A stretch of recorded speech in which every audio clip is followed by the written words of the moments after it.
Halo semuanya, balik lagi sama gua Uze Movie. Jadi di kali ini saya mau merangkum alur cerita film yang berjudul Creed 3. Gak usah lama-lama yang bikin kalian penasaran, yuk ke pembahasannya. Film diawali di Los Angeles, lebih tepatnya di tahun 2002. Kisah akan berfokus kepada seorang pria yang bernama Adonis Creed, yang sedang menyelinap keluar rumah untuk menemani temannya yang bernama Damian Robinson bertanding tinju amatir yang berada di Los Angeles. Adonis pandai dalam menganalisa lawan yang akan dihadapi Damian, sehingga saat pertandingan Damian dapat dengan mudah mengalahkan lawannya itu. Setelah selesai, Damian bercerita mengenai mimpinya yang kelak akan menjadi petinju profesional suatu saat nanti. Mereka berencana merayakan kemenangan ini dengan minum-minum. Namun setibanya di supermarket, Adonis bertemu dengan Leon, seorang pembuli saat mereka di penjara remaja dahulu, sehingga Adonis pun kelak langsung memukulinya hingga tak sadarkan diri.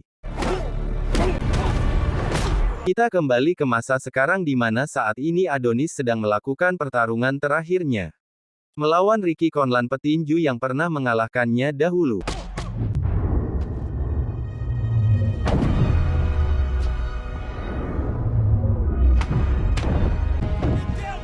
Sesudah menang, Adonis berhasil mendapatkan sabuk gelar juaranya. Dan ia juga memutuskan untuk pensiun dari dunia tinju.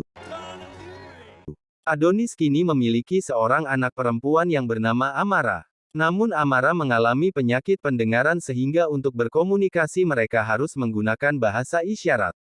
Setelah Amara tertidur, Adonis pun mendatangi istrinya Bianca, yang sedang bekerja membuat musik. Namun Adonis meminta jatah kepada istrinya karena malam ini adalah malam Jumat. Kita akan beralih kepada Adonis yang memiliki tempat tinju sendiri dibantu oleh Duke, pelatihnya dahulu. Mereka sedang mempertahankan gelar juara tinju milik petinju yang bernama Skapes yang akan melawan Ranko, sang petinju Rusia, pada pertandingan perebutan gelar nanti. Di luar sana, Adonis pun bertemu dengan Damian yang baru saja keluar dari penjara setelah 18 tahun lamanya, yang menjalani hukuman. Seperti teman konvensional pada umumnya, temannya gak ada kabar, tiba-tiba nelpon, kalian itu pasti ingin meminjam uang kepada kalian. Sama seperti itu, Damian juga datang untuk meminta tolong kepada Adonis. Damian meminta tolong kepada Adonis untuk mewujudkan impiannya yang belum tercapai untuk menjadi juara tinju dunia. Tentunya Adonis tidak bisa melakukan hal tersebut seenaknya saja. Namun karena kasihan melihat Damian terus, Adonis pun mengizinkan Damian latihan di tempatnya sebagai lawan sparring bagi Felix. Kita pun akhirnya mengetahui kejadian yang sebenarnya, di mana saat Adonis sedang memukuli Leon, Adonis sempat ingin dikeroyok oleh teman-temannya Leon. Namun untungnya Damian datang menodongkan pistol. Kehidupan Adonis yang berlimpah harta juga tidaklah sempurna. Ibunya kini mulai sakit-sakitan dan juga pernah terkena stroke yang membuat Adonis dan Bianca jadi khawatir. Keesokan harinya Adonis memperkenalkan Damian kepada Duke sebagai lawan sparring Felix. Namun Duke meragukan Damian, karena ia belum pernah sekalipun ikut petinju profesional, namun ini permintaan sang juara. Duke pun tak bisa melarangnya. Di sekolah khusus tunarungu, Amara kerap dibully oleh teman-temannya. Dan ia sering membalasnya dengan berkelahi sama seperti bapaknya. Bianca tentunya tidak setuju dengan Adonis, yang diam-diam melatih Amara bertinju. Dan Bianca meminta agar Adonis lebih dewasa dalam merawat anak mereka. Di saat itu Damian berkunjung ke rumah Adonis. Mereka pun saling bercerita-cerita dan rupanya Bianca sudah tidak bernyanyi lagi dan memilih menjadi produser bagi penyanyi lain. Karena masalah pendengarannya yang kini semakin memburuk. Damian juga bercerita mengenai kedekatannya dengan Adonis saat mereka masih remaja dahulu. Dan Damian juga menganggap Adonis sebagai saudaranya. Bianca pun mengundang Damian untuk hadir ke pesta label acara musik Bianca yang diadakan sebentar lagi. Setelah Bianca pergi, Damian berbicara kalau Adonis sepertinya mulai melemah. Namun Adonis bilang tentu saja itu adalah efek jika kita berkeluarga. Damian pun kembali meminta kepada Adonis untuk membuatkannya pertandingan, memperebutkan gelar juara melawan Felix. Namun tentunya hal itu sangatlah mustahil. Di saat latihan, Damian yang sudah bosan menjadi samsak tinju pun melakukan pukulan ilegal. Untungnya Adonis datang merarai perkelahian yang akan terjadi itu dan Duke pun bilang, "Ku bilang apa jangan membawa petinju gak jelas ke sini goblok." Di sana Amara kerap diam-diam melihat video pertandingan tinju ayahnya. Mengetahui anaknya ini memiliki jiwa petarung, Adonis pun mengajari Amara beberapa teknis tinju yang membuat Amara menjadi senang. Singkat cerita, pesta pun dimulai dan dihadiri berbagai macam orang termasuk para petinju yang akan memperebutkan gelar juara, yaitu Felix dan juga Cranko. Damian pun berbincang dengan Bianca dan Bianca pun bercerita tentang bagaimana ia bisa dipenjara. Damian pun berkata ia dipenjara karena menyelamatkan Adonis. Ia terjadi pemukulan oleh orang tak dikenal kepada Victor Cranko yang membuat lengannya patah, sehingga tak bisa mengikuti pertandingan tinju yang diadakan sebentar lagi. Akibatnya pertandingan mempertahankan gelar kelas berat yang disandang oleh Felix yang harus diatur ulang. Karena gak ada petinju lain, pilihan pun jatuh kepada Damian atas saran dari Adonis. Karena menurutnya orang-orang akan menyukai kisah sang underdog petinju yang diremehkan. Pada akhirnya pihak kedua pun setuju dan pertandingan harus dilakukan. Pertandingan tetap digelar dalam skala internasional meskipun ini pertandingan pertama Damian sebagai petinju profesional.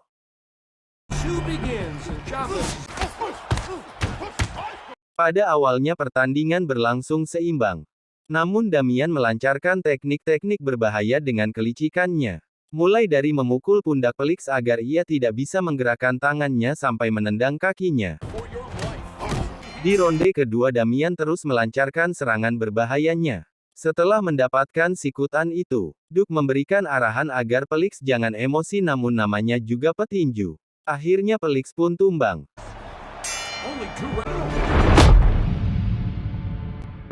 Dan pada akhirnya Damian pun menjadi juara dunia kelas berat. Hanya dengan 1 kali pertandingan. Duke pun marah terhadap Adonis sebab Adonislah ini dapat terjadi. Di rumah sang ibu, ibu Adonis memperlihatkan surat yang kerap dikirimkan oleh Damian untuk Adonis. Namun sang ibu menyembunyikan surat itu agar Adonis melupakan Damian.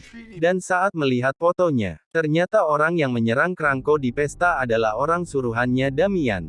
Adonis yang marah mendatangi Damian yang sedang berpesta. Dan Adonis kecewa kepadanya, karena Damian hanya memanfaatkan Adonis saja. Namun Damian kini sudah menjadi angkuh setelah ia menjadi juara dunia. Di rumah Adonis meminta saran kepada Bianca apa yang harus ia lakukan dan Bianca pun menjawab, selesaikanlah masalah yang sudah dimulai oleh Adonis dengan cara Adonis sendiri. Kita pun mengetahui di flashback saat Damian menodongkan pistol, tiba-tiba polisi datang dan langsung menangkapnya. Setelah itu Adonis mendapatkan kabar kalau ibunya terkena stroke lagi, namun kali ini sang ibu tidak bisa bertahan lama dan pada akhirnya sang ibu meninggal dunia.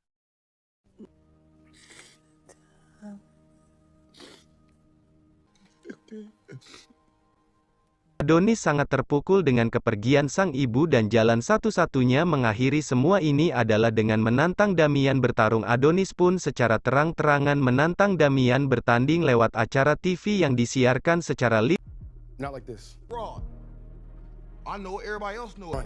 Run it. Oh hell yes. Di ronde pertama mereka melakukan pertarungan yang sangat hati-hati sambil menganalisis teknis masing-masing. Hingga ronde ketiga mereka melakukan silent fight bagaikan yang ada di anime dan itu sangatlah keren.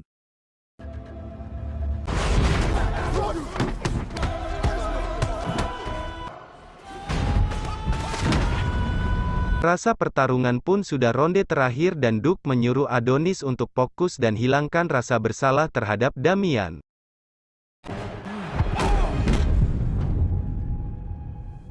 Adonis pun terkena pukulan namun ia berhasil bangkit sehingga pertarungan kembali dilanjutkan.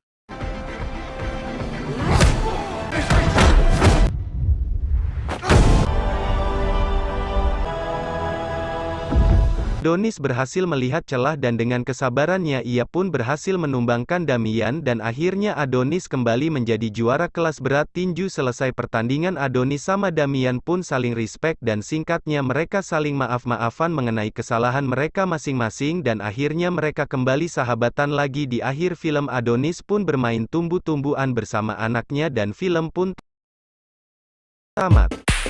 Kesimpulan dari film ini, jangan pernah memanfaatkan teman hanya untuk kepentingan sendiri. Saya Uze Movie, jangan lupa untuk like, komen dan juga subscribe dan nyalakan tombol loncengnya.